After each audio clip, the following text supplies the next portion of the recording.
Hey guys, welcome back to Susie on the Farm and Merry Christmas. I hope you're all having a wonderful, magical holiday with your family. In today's video, I'm moving on to the next season because that's what you do when you're a content creator. You got to stay way ahead. I have been working on some spring stuff already. So today's video is going to be a few easy thrift flips, and I hope that you guys enjoy it. And I just want you all to know how much that you mean to me, watching my videos, commenting. I so wish I had the time to individually respond to all of your comments, but know that I appreciate them so much, and I appreciate you. You guys just mean the world to me. So I hope you have a Merry Christmas and a Happy New Year. Don't forget, I need to think about reminders here. Don't forget about my Whatnot sale on the 30th. If you haven't already bookmarked that, I'll leave a link below. Not sure about next week's video because, you know, so much going on this week, but I'll try to put something together for y'all. That's all I can think of right now. So let's go ahead and get going with these projects. So y'all saw all the ridiculous amount of frames a few videos ago that I have in my stash. So in today's video, I have vowed to myself to work through my frame stash. There's really absolutely no sense in things sitting in there when I have plenty of wall space out in the store. I could flip them, put them out there, and they might sell. They're definitely not going to sell sitting on my back shelf. So this one I had painted, I think with some milk paint years ago, and it's yellowing. I had it hung up in my bathroom for a long time, but it's yellowing. So I've sanded off all the chippiness, and now I'm going to give it 2 coats of Apothecary and distress it back to that white.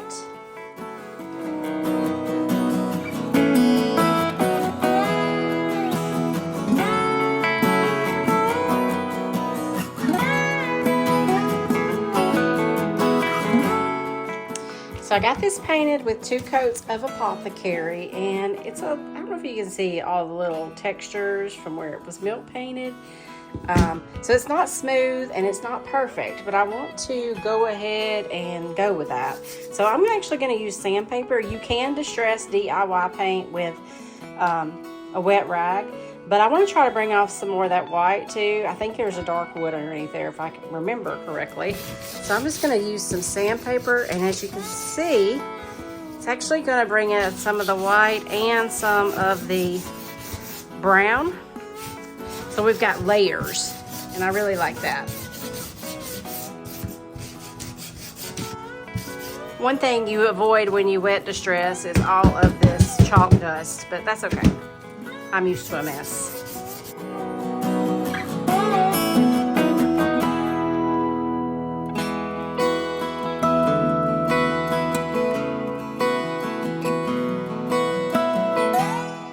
I'm just going to use some clear wax to seal this up.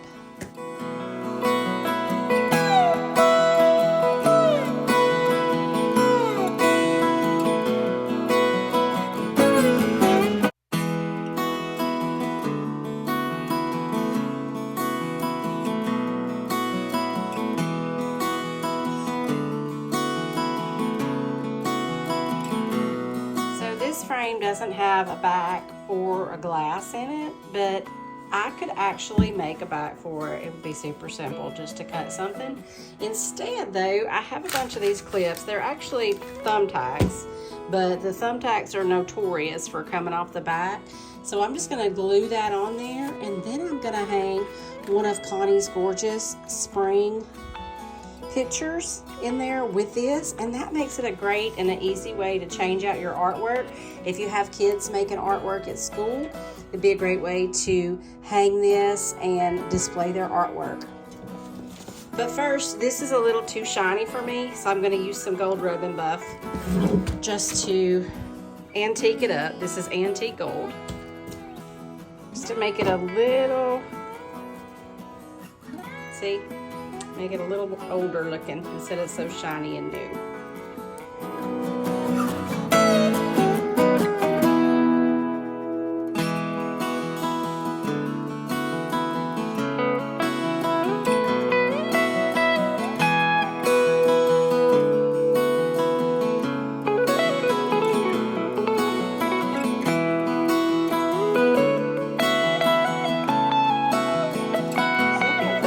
is this silver stainless steel looking one.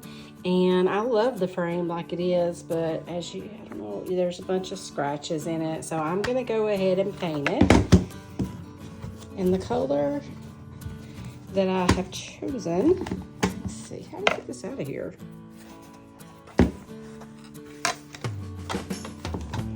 I'm confused by this frame. You have to take that off. Okay.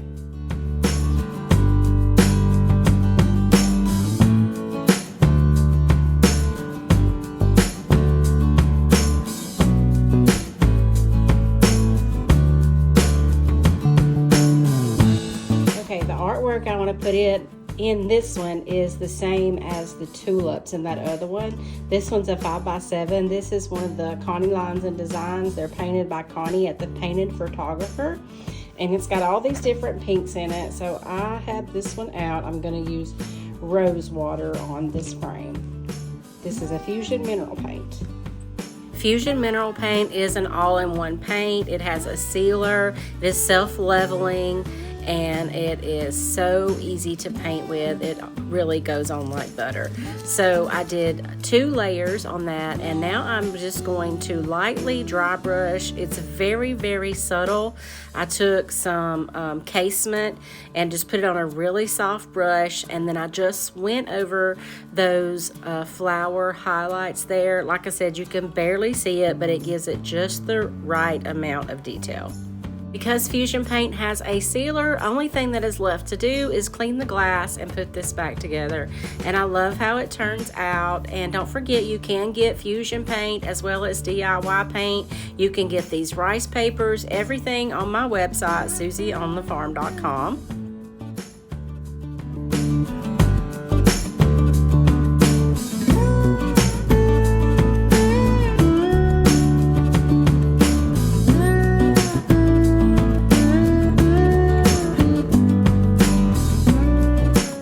This video will be more than just frames, but I do have one more that I want to paint and fix up. I'm using Gypsy Green on this one, which is a color I have never used before. It's a DIY paint.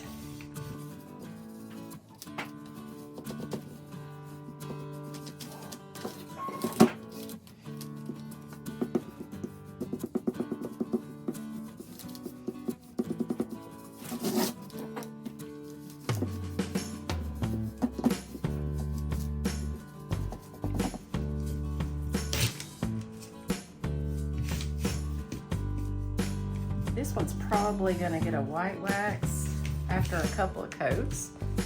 And then I have a tentative plan for what's going inside it. Okay, this is dry, and as you can see, there's a few spots that still have some of the underneath, and that's okay. We are going to use white wax to highlight all of these details and tone down this green just a little bit. This is DIY white wax. Very smooth, and I like to take some out so I don't contaminate my white wax. This will also seal this DIY paint, which is a clay-based paint and does need a sealer to be permanent, and it's going to stay down in all those cracks. But I'll wipe back the excess.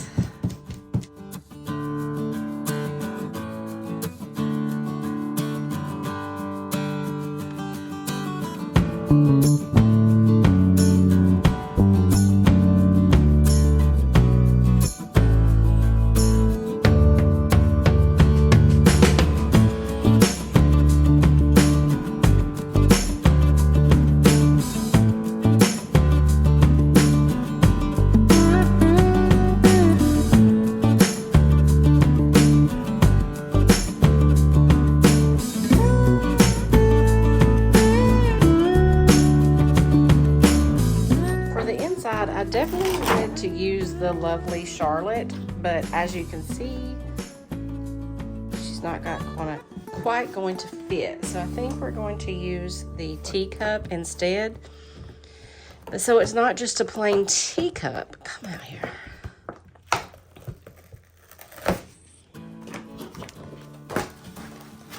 I'm gonna use ephemeral type behind it, maybe. Yeah, I think that will work.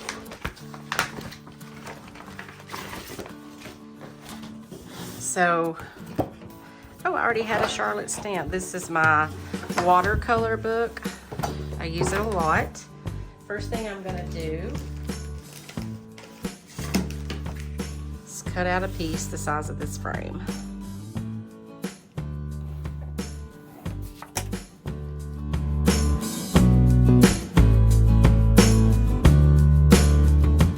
You are stamping and you're going to put something in front of something. Let's see.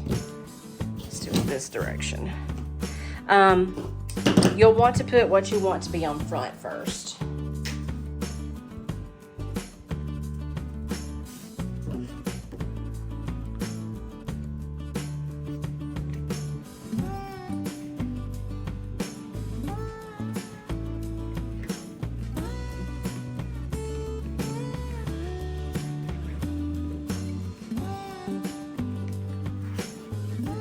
Love that teacup. I think that's enough, actually. I was gonna put the ephemeral type behind it. Well, let's go ahead and do it so I can show y'all how to do that, but I'm not sure. All right, we need a mask for the little teacup. Okay. I'm just gonna leave this on its backing instead of taking all the pieces off. See there, yeah.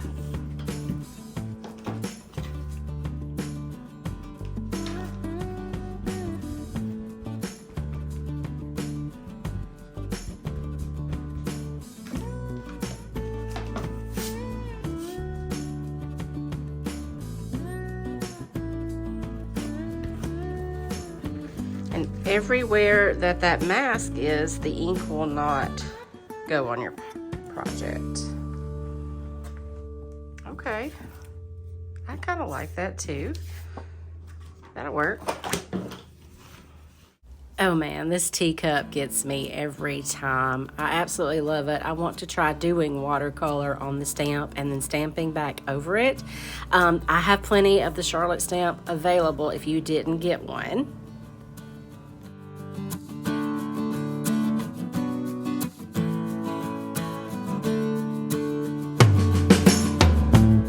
For this next project, I've had these bookends with these brass owls on them for so long. I kept putting off what I wanted to do with them because sometimes as a content creator, we think that we have to do, something new or something really difficult or with lots of different aspects. But sometimes just tried and true thrift lips is what's going to sell for me, and I need to keep that in mind more often. So these owls screwed right off, and I am basically going to paint these white and distress them. I'm using another new to me color called Tarnished Pearl. This is a DIY chalk paint, and it's really weird. It's opaque until it dried. I had the most fun once I realized that this was going to cover these. I did end up doing 3 coats, but every time you did a coat, it became opaque again until it dried. So I really wanted to show y'all the drying process on this. And a lot of the DIY paints do dry much lighter than they appear. So I got these completely covered. And we're simply going to use the wet distress method on these. I absolutely love bringing back dark wood underneath white paint. So that's all I'm going to do here. I'm taking a baby wipe. I'm heavily distressing all the way around these. It's so easy to distress this clay-based paint. And I really wanted to highlight all that dark wood underneath. So I got them all distressed, and then to seal them, I am just going to do clear wax. And again, I was sweating a little bit because when I put the wax on, the paint turned opaque again and looked like there was not coverage. But I kept the faith. I was hoping that once the wax dried that they would go back to that bright white with the wood underneath, and they did. I put the owls back on, and that's simply all I did to these. You know, sometimes we make more out of a thrift flip than we need to, and I just needed to remind myself that this is beautiful doing this.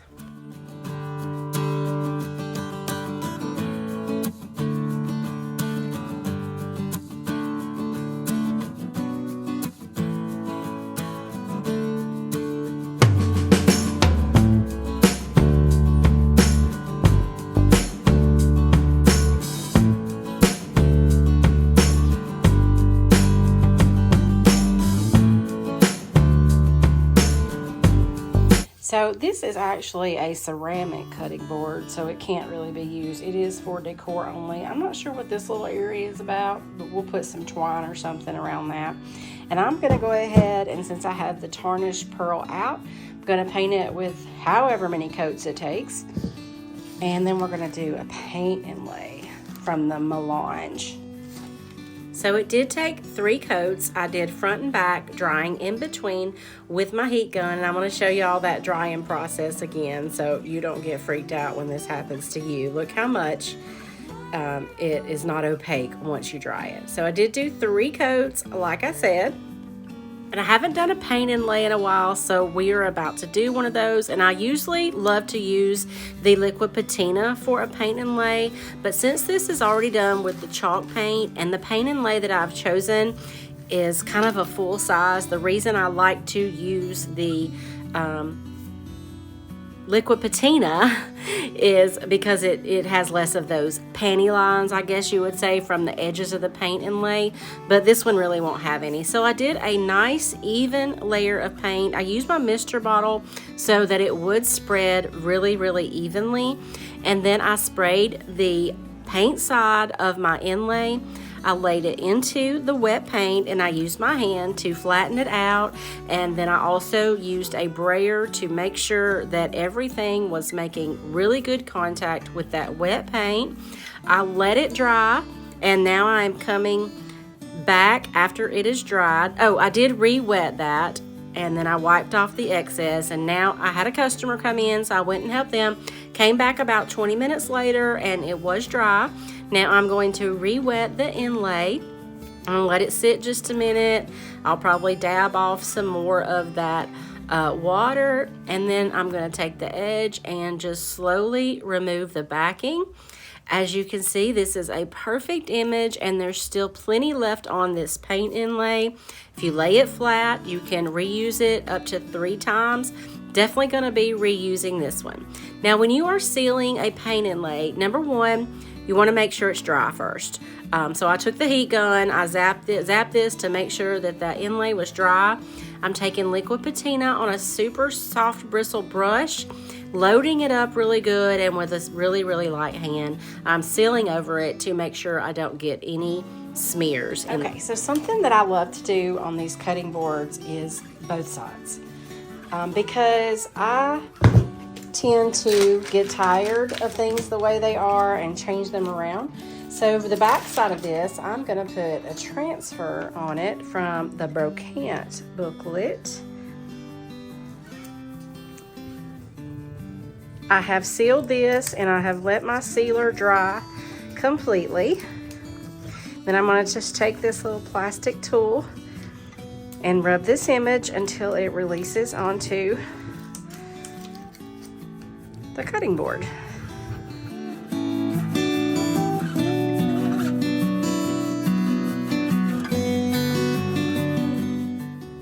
Once the transfer was down, I did go over it with another quick sealer, and I made a little burlap bow. I did not glue the bow on. I tied it on so it could easily be turned around from one side to the other. So now you have a 2-for-1 thrift flip.